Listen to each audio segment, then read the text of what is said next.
सभी पेंशनर्स को नमस्कार। दिवाली चली गई है और जो खबर आनी चाहिए थी क्या वो आई या नहीं आई। बहुत सारे लोगों ने मुझे फ़ोन किया, बहुत सारे लोग फ़ोन करते हैं, मनोज भाई पेंशन का क्या हुआ, कोई वीडियो बनाओ। वीडियो बनाने का उद्देश्य ये होना चाहिए कुछ ना कुछ नई चीज़ मैं आपसे शेयर करूँगा, कोई नया विचार हो तो मैं आपसे बात करूँ। लेकिन अगर सिर्फ वीडियो बनाने के लिए वीडियो बनाई जाए, बिगैर जानकारी के वीडियो बनाई जाए, आपको भ्रमित करने के लिए वीडियो बनाई जाए, आपको धोखे में रखने के लिए वीडियो बनाई जाए, तो फिर उसका औचित्य क्या है। कुछ पैसे कमाने के लिए वीडियो बनाई जाए तो फिर उसका औचित्य क्या है। लोगों को गलत खबर देने के लिए वीडियो बनाई जाए तो उसका औचित्य क्या है।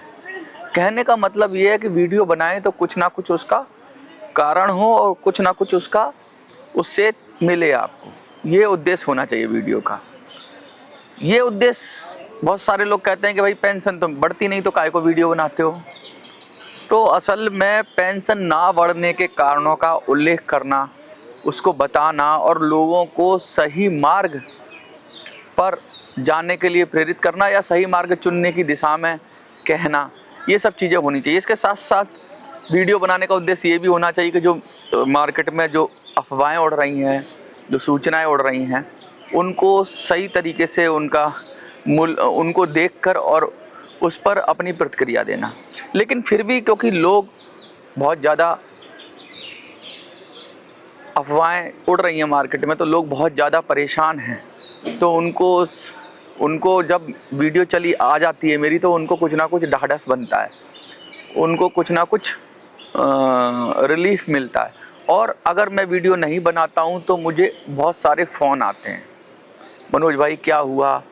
तो फिर मजबूरी ये है कि अगर कुछ नहीं भी है न्यूज़ में तब भी वीडियो बनाना मुझे लगता है कि आवश्यक है, क्योंकि लोगों की डिमांड है कि भाई वीडियो चाहिए ही चाहिए। लेकिन फिर भी मैं कोशिश करता हूँ कि उसमें कुछ ना कुछ ऐसी चीज़ हो जो आपको समझे। आज की वीडियो के अंदर जो मुद्दा है वो मेन मुद्दा है। एक तो पेंशन ना बढ़ने के कारण तो हमने बता ही दिए, फिर मोदी जगाओ यात्रा की विषय में बात करा कि बहुत सारे लोगों ने उसे पसंद नहीं किया उस आइडिया को, तो वो भी ठंडे बस्ते में चला गया। एक नया आइडिया भी था कि लोगों ने कहा कि आमरण अनशन, तो मैंने कहा भाई जो आमरण अनशन की बात करता है वो आगे आए। तो ऐसे कुछ लोग आगे आए, उनके विषय में बात करनी है। और एक और महत्वपूर्ण मुद्दा है, क्योंकि अब बिहार का चुनाव एकदम प्रचार हो रहा है, सारी पार्टियां प्रचार कर रही हैं। लोग कह रहे हैं, मुझे दूर दूर से लोग फ़ोन कर रहे हैं कि भाई भारतीय जनता पार्टी को या बीजेपी को हराना है, क्योंकि वो पेंशन नहीं बढ़ा रही है, तो इसलिए कांग्रेस को वोट करो या उसको वोट करो। उस विषय पे भी बात करनी है। नोटा पर क्यों कह रहा हूँ मैं, उस विषय पे भी बात करनी है। बातें बहुत सारी हैं, लेकिन बार बार इसलिए करनी पड़ती हैं क्योंकि आपको पता रहे, आपके दिमाग में क्लैरिटी रहे। और लगातार देखिए फ़ोन बजता ही है। अभी भी एक EPS 95 का फ़ोन बज रहा है। कुछ लोगों ने तो ये कहा था कि भाई जब फ़ोन बजे तो आप उठा लेना। देखो मैं उठाता हूँ और क्या पूछेंगे ये आप खुद ही देखिए। हेलो हेलो, मनोज भाई बोल रहे हैं? हाँ मनोज बोल रहा हूँ। सर मैं हिमाचल से बोल रहा हूँ सर। हिमाचल से बोल रहे हैं आप? हाँ जी बोलिए। हाँ जी बोलिए। तो सर ये पेंशन का मेरे को लग रहा है ये जो 100 पे आरोप है तो मोदी के साथ मिला हुआ है। आपको लग रहा है तो मैं इसमें क्या ही कर सकता हूँ। आप अपना सही नेता चुनिए। हम आप जो बोल रहे हैं बिल्कुल सही बोल रहे हैं, आप सपोर्ट करो और हम आपको सपोर्ट करेंगे। नहीं बिल्कुल आप मुझे सपोर्ट करेंगे। आज मैं देखिए मैं वीडियो बना रहा हूँ और आज आप बाई चांस आपने फ़ोन किया है तो आप फ़ोन पर ही आ गए हैं, मतलब लाइव आ गए हैं, तो मैं स्पीकर पे लगा दिया है। पिछली बार भी एक सज्जन का फ़ोन आया था, तो मैं यही बताना चाह रहा हूँ कि आपकी भी आवाज़ जाएगी वीडियो के अंदर। अभी थोड़ी देर में वीडियो आएगी तो आप देखेंगे। तो मोटी बात ये है कि भाई नेतृत्व पर से भरोसा टूट रहा है, यही कह रहे हैं आप? बिल्कुल भी ये जो बीजेपी सरकार है ये बिल्कुल भी ऐसे झूठे शासन देगी और ये बढ़ाएंगे नहीं पेंशन। बीजेपी सरकार पेंशन नहीं बढ़ाएगी। चलिए इसी विषय पे मैं वीडियो बना रहा हूँ और आप देखेंगे। इस वीडियो को देखिए और फिर अपनी प्रतिक्रिया कमेंट के माध्यम से ज़रूर दीजिए कि भाई क्यों मैं वीडियो बना रहा हूँ। इसमें हम बिहार चुनाव की भी बात कर रहे हैं, इसमें हम आमरण अनशन की भी बात कर रहे हैं, हमने लीडरशिप की भी बात कर रहे हैं, बहुत सारी बातें कर रहे हैं। तो ये इस टाइम जो स्ट्राइक है वो बिहार में होनी चाहिए थी। हाँ, अच्छा अच्छा अच्छा अच्छा, बिहार में होना इस टाइम चाहिए। पे हाँ, ये तो मैंने कई बार, ये तो मैंने कई बार कहा है कि जब आप कोई प्रोटेस्ट करते हैं तो वो सही जगह पे नहीं होगा, तो अगर निशाना सही जगह पे नहीं होगा तो फिर कैसे उसका फायदा मिलेगा, नहीं मिलेगा। तो प्रोटेस्ट मेरे हिसाब से जो शोक रावत है ये बीजेपी सरकार के साथ आंतरिक तौर पे बंधे हुए हैं। अब ये मैं नहीं कह सकता, आप कह रहे हैं तो ये व्यक्तिगत आपकी राय है। देखिए मैं किसी को नहीं कह सकता कौन है, लेकिन ऐसा कौन सा मुद्दा है जो 10 साल से स्ट्राइक चली और अभी तक वो उसकी सुनवाई नहीं कर रहे? तो मोदी तो इसका मतलब मोदी गरीबों के पक्ष में है ही नहीं बिल्कुल भी। तो फिर ये देखिए, ये आप लोग ये डिसाइड करें कि कौन आपका नेता सही है। हम तो इसको वोट डालेंगे नहीं अब। अच्छा, ठीक है। मोदी से तो बिल्कुल दिल खटा खटा हो गया है। तो गरीबों के पक्ष में 1% काम करके राजी नहीं है। जो 1000 रुपए हमारी पेंशन हुई थी, हाँ। ये भी जाते जाते मनमोहन सिंह कर गया था। हाँ, और इसने तो एक पैसा भी नहीं बढ़ाया। अच्छा अच्छा, चलिए मैं अब वीडियो में आपसे अब इतनी ही बात कर पाऊंगा, और आगे मैं आपसे फिर बाद में बात करूंगा। ठीक है सर, धन्यवाद। Thank you. देखिए, इस तरह की फ़ोन आ रही हैं और ये सब अपनी अपनी राय दे रहे हैं। मैं इस राय पे अपना सहमति दे रहा हूँ, ना मैं इससे असहमति दिखा रहा हूँ, क्योंकि मुझे इस बारे में ज़्यादा कुछ नहीं कहना है, क्योंकि ये उनके लीडर और उनके जो मानने वाले हैं उनके बीच का सरोकार है, विषय है। वो अपने लीडर से नाराज़गी दिखा सकते हैं, क्योंकि भाई काम नहीं हो रहा, और लीडर को भी समझना होगा, जो भी लीडर हैं पेंशनर्स के, कि आप लगातार गोली देते जा रहे हैं, मीठी गोली अब लोगों को हजम हो नहीं रही है। तो चलिए विधिवत शुरू करते हैं।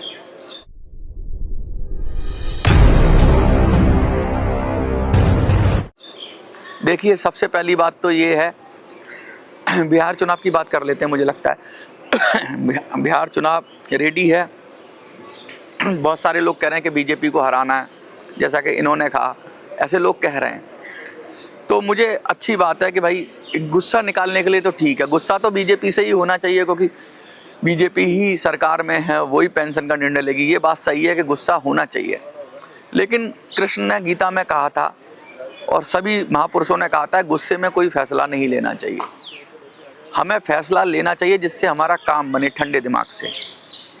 मैं ये आपसे कहना चाहता हूँ कि बीजेपी को हरा देने से क्या कांग्रेस हमारी बात कर रही है, क्या आरजेडी हमारी बात कर रही है बिहार चुनाव में? क्या ये लोग पेंशन बढ़ा देंगे? क्या इन पर उम्मीद है पेंशन बढ़ने की? अगर ये एक बात भी कर रहे होते, पेंशनर के लिए कोई मुद्दा बना रहे होते, तो फिर ये भी तो हकदार थे वोट पाने के। क्या इनको नहीं दिखता कि करोड़ों करोड़ लोग हैं जो पेंशन के लिए परेशान हैं, बुजुर्ग हैं? तो मैं ये कह रहा हूँ कि भाई बीजेपी तो नहीं बढ़ा रही, लेकिन ये भी तो नहीं कह रहे। इसलिए मेरा व्यक्तिगत मानना है कि गुस्से में फैसला ना लेके ठंडे दिमाग से फैसला लिया जाना चाहिए, और सबको ताकत दिखाई जानी चाहिए अपनी। वो एक ही तरीका है, नोटा। जब नोटा पर वोट डालते हैं आप, तो आपको ये पता लगता है कि आप भाई कांग्रेस यूज कर लेगी बीजेपी के खिलाफ, या बीजेपी कांग्रेस के खिलाफ यूज कर लेगी। पेंशनर इतना मूर्ख नहीं होना चाहिए, क्योंकि गुस्से में, परेशानी में, घृणा में, नफरत में आप यूज होते हो। क्योंकि इन सब चीज़ों से अगर आप वोट डाल रहे हो, तो वोट आपका एकदम ऐसा ठंडे दिमाग से होना चाहिए। वोट किससे आप घृणा करते हो इसलिए नहीं डाला जाता, किसको आप जिताना चाहते हो इसलिए डाला जाता है। अब चूंकि हम तो किसी को कोई भी जीते, हमारे को क्या ही फ़ायदा होने वाला है, इसलिए हम इनमें से कोई पसंद नहीं, नोटा पर जा रहे हैं। ये मेरा व्यक्तिगत मानना है। लोगों ने ये कहा मुझे कि भाई हराओ, तो लोग सत्ता परिवर्तन की बात करते हैं, कभी नागनाथ आ जाएगा, कभी सांपनाथ आ जाएगा। व्यवस्था परिवर्तन की बात बहुत कम लोग करते हैं, और मुझे लगता है कि जो गुस्से में है वो सबका अपना तरीका है वोट देने का। जिसको गुस्से में देना है गुस्से में दे, जिसको बीजेपी के विरोध में देना है बीजेपी के विरोध में दे, जिसको बीजेपी के समर्थन में देना है वो बीजेपी के समर्थन में दे। लेकिन हम ना किसी के विरोध में ना किसी के समर्थन में। मेरा ऐसा मानना है कि हम ठंडे दिमाग से वोट देंगे। हाँ, अगर विपक्ष मुद्दा उठाता हमारा, या उठा रहा होता इस चुनाव के दरमियान, तो हक बनता है कि उसको जिताना। लेकिन अगर वो भी नहीं उठा रहा है, तो फिर दोनों ही हमें तो एक जैसे ही लगते हैं। तो हम क्यों ना अपनी अलग राह चुने, और बापू जिंदाबाद वाला नारा हम जो अपना संगठन बनाएंगे, या अपनी पॉलिटिकल पार्टी बनाए या कुछ भी बनाए, तो बापू की जो बात करेगा वही को, उसी को हम आत्मसात करेंगे, उसी को हम समर्थन करेंगे। ये नहीं कि हम किसी को हराने के लिए, किसी को जिताने के लिए एक टूल बन जाएं। तो मेरा तो यही मानना है कि मैं तो भाई, आप कितना भी मुझे कहते हैं, अपनी बात कहते हैं कि भाई बीजेपी से गुस्सा है, बीजेपी से गुस्सा है, लेकिन मुझे तो बीजेपी से ज़्यादा गुस्सा और लोगों पर भी दिखाने की ज़रूरत है, क्योंकि वो लोग भी तो नहीं आवाज़ उठा रहे हैं। वो लोग खुले मंच से कह दें, उनके टॉप लीडरशिप, कोई एमपी उठा ले, उसकी कोई हैसियत नहीं है एमपी की। जो टॉप लीडरशिप है, पार्टियों के जो टॉप लीडरशिप है, वो उठाए। अभी भी इतना बड़ा ईपीएफ का मामला हुआ, प्रोविडेंट फंड का मामला हुआ, जिसमें निकालने की, प्रोविडेंट फंड निकालने के लिए सरकार ने कुछ नियम बदले, तो उसमें तो उन 7 करोड़ लोगों की बात तो थोड़ी बहुत उठाई, सारे चैनल्स ने, बड़े मीडिया हाउसेज ने भी उठाई। लेकिन पेंशनर की बात कि पेंशन इतनी कम मिलती है, 1-2 शब्द ही बोले उसके लिए, लेकिन उसको मुद्दा ही नहीं बनाया। क्यों नहीं बना रहे मुद्दा, ये मुझे समझ में नहीं आ रहा। विपक्ष क्यों नहीं बना रहा? जो एंटी गोदी मीडिया है, जो अपने आप को ये दम भरती है कि हम गोदी मीडिया नहीं है, वो भी नहीं उठा रहे इस मुद्दे को। ना गोदी मीडिया उठा रही, ना एंटी गोदी मीडिया उठा रही। तो मुझे तो लगता है ये दोनों ही एक जैसे हैं, हमारे लिए क्या ही है कोई है। आपको क्या लगता है वो आपकी व्यक्तिगत राय है, लेकिन मेरा यही मानना है कि हमें अपना वो ट्रेंड, अपना कमिटमेंट नोटा के प्रति रहना चाहिए, जब तक कि हम खुद अपनी लोग ना खड़े कर लें जो हमारी बात ही करें, क्योंकि ये लोग, कोई पार्टी हमारी बात नहीं कर रही है। बस मैं इतना कहना चाहता हूँ। दूसरी बात बहुत ज़रूरी है, पॉलिटिकल लीडरशिप की तो बात मैंने बोल दी कि भाई कोई नहीं उठा रहा। और हमारे जो नेता हैं, EPS 95 के सो कॉल्ड नेता, उनके बारे में जनता की राय देखिए। अभी एक फ़ोन आ गया था बीच में, अब लोग कहेंगे मनोज जानबूझ के फ़ोन करवाता है, ऐसा भी कहते हैं। मैं वो जो कमेंट पे ज़रूर लिखे हैं, क्या मैंने उनको कुछ कहा था कि वो पहले फ़ोन करें? मेरा फ़ोन बजता रहता है अक्सर, और कभी कभी वीडियो के बीच में बज जाता है, तो बस मैं रैंडमली उठा रहा हूँ। ये मेरा दिल जानता है, मैंने किसी को नहीं कहा कि मुझे फ़ोन करे।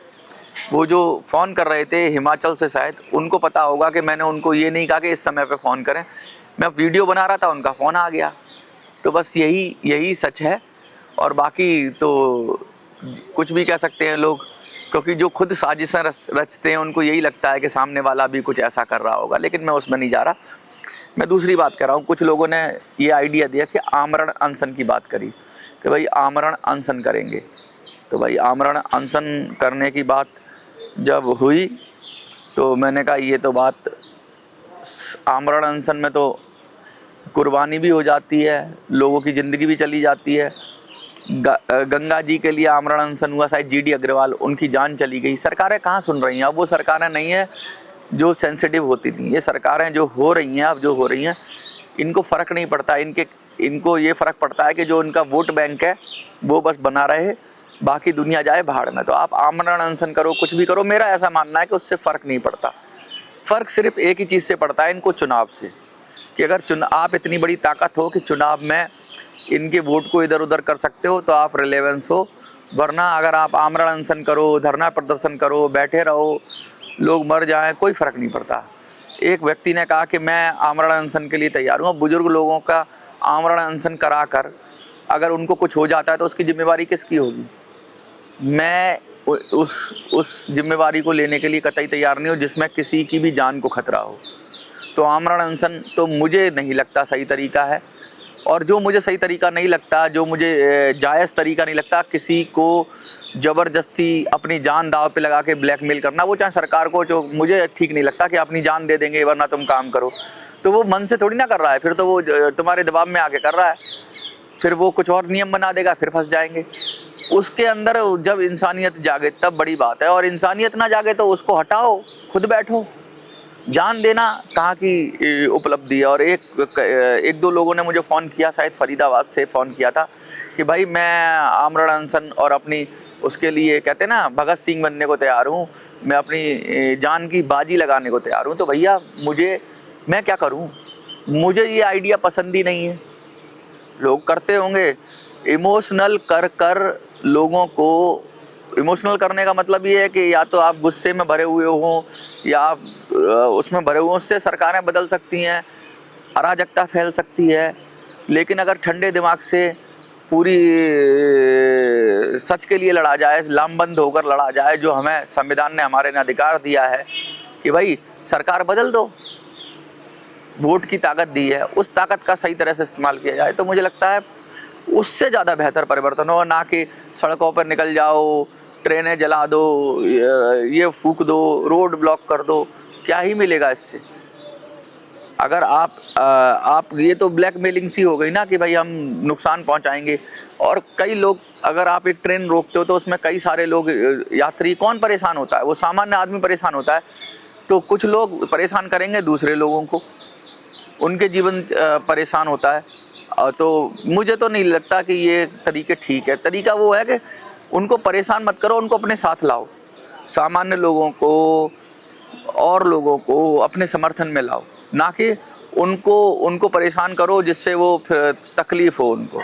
आप बुजुर्ग लोग हो, आप किसी को तकलीफ़ तो देना नहीं चाहोगे। आप तो अपने बच्चों को भी कहते हो कि भाई तुम हमें अपनी जीवन चला लो, हमें अपना खर्चा मत दो। तो आपने तो जीवन में तकलीफ़ देना है, आप तो तकलीफ़ खुद ले लेते हो, दूसरे को तकलीफ़ नहीं देते। तो आप कैसे तकलीफ़ दे दोगे कि कहीं रेल रोक दोगे, कहीं सड़क रोक दोगे, कहीं आगजनी जैसी व्यवस्थाएं हो जाएगी? आप नहीं कर सकते, आपके चरित्र में ही नहीं है वो। लेकिन आप हाँ एक काम कर सकते हो, आप वोट दे सकते हो और लामबंद होकर वोट दे सकते हो। आप एक वोट बैंक बन सकते हो। मैं बार बार आपको यही सिखा रहा हूँ और बार बार यही समझा रहा हूँ। कांग्रेस के लिए यूज हो जाओगे या बीजेपी के लिए यूज हो जाओगे या किसी विचार के लिए यूज हो जाओगे या दलित के लिए, ब्राह्मण के लिए, ओबीसी के लिए, एससी के लिए, एसटी के लिए, तो मूर्ख ही बनोगे, तुम्हें कुछ नहीं मिलेगा। जाति के नाम पर यूज होगे, धर्म के नाम पर यूज होगे, अपनी कम्युनिटी के नाम पर यूज होगे, उससे कुछ नहीं मिलेगा। अगर पेंशन सच में बढ़वाना चाहते हो तो पेंशन के नाम पर लामबंद हो जाओ। किसी को हराने, किसी को जिताने से अच्छा है खुद का रास्ता बनाओ। दूसरे का रास्ता बनते रहोगे तो कुछ उसमें क्या हासिल होगा? मुझे नहीं लगता कुछ हासिल होगा।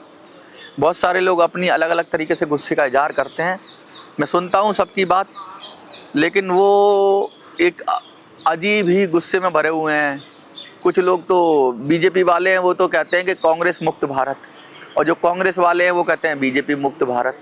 भाई बीजेपी वाले भी इसी देश के नागरिक हैं, कांग्रेस वाले भी इसी देश के नागरिक हैं। किसी से मुक्त क्यों करना? कोई युद्ध थोड़ी ना है ये तो विचारों को समन्वय करने की बात है। ये मिनिमम कम से कम कंसेंसस की बात है। ये सब मिलकर बैठकर ये संविधान बनाना, सब मिलकर ही इस देश को चलाना चाहिए, मेरा तो ऐसा मानना है।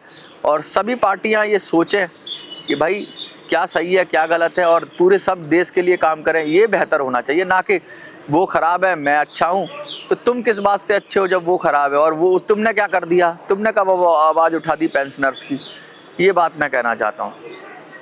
मैं ये चाहता हूँ कि आप जो भी निर्णय लें, बिहार का चुनाव है, ठंडे दिमाग से निर्णय लें। मेरा तो ठंडा दिमाग यही कहता है कि हमें अपनी अलग लाइन बनानी चाहिए और हमें नोटा की तरफ, जब तक हमारा अपना बापू संगठन नहीं है, नोटा की तरफ जाना चाहिए। आप आज़ाद हैं, आपका अपना विचार है। आपको ऐसा लगता है कि आरजेडी कांग्रेस ये दे देगी तो आप बीजेपी के खिलाफ वोट कर सकते हैं। आपको ये लगता है बहुत सारे लोगों को कि अगर बीजेपी पेंशन बढ़ा देगी, मोदी जी 10 साल से अटका हुआ है, ये बढ़ा देंगे तो आप बीजेपी को वोट कर दीजिए। मुझे तो लगता है इन दोनों में से कोई भी आपका सगा नहीं है, और ये तो वो हैं, ऐसा कोई सगा नहीं जिसको ठगा नहीं। ये तो अपनों को ही ठग लेते हैं, इनका तो ट्रैक रिकॉर्ड ही ख़राब है। आपको अपना ही दर्द मिटाना है, अपनी पीड़ा दूर करनी है, तो अपनी किस्मत खुद लिखनी पड़ेगी, अपनी बात खुद करनी पड़ेगी। इन्हीं शब्दों के साथ मैं मनोज राजी, देखते रहिए मिनी संसद। धन्यवाद।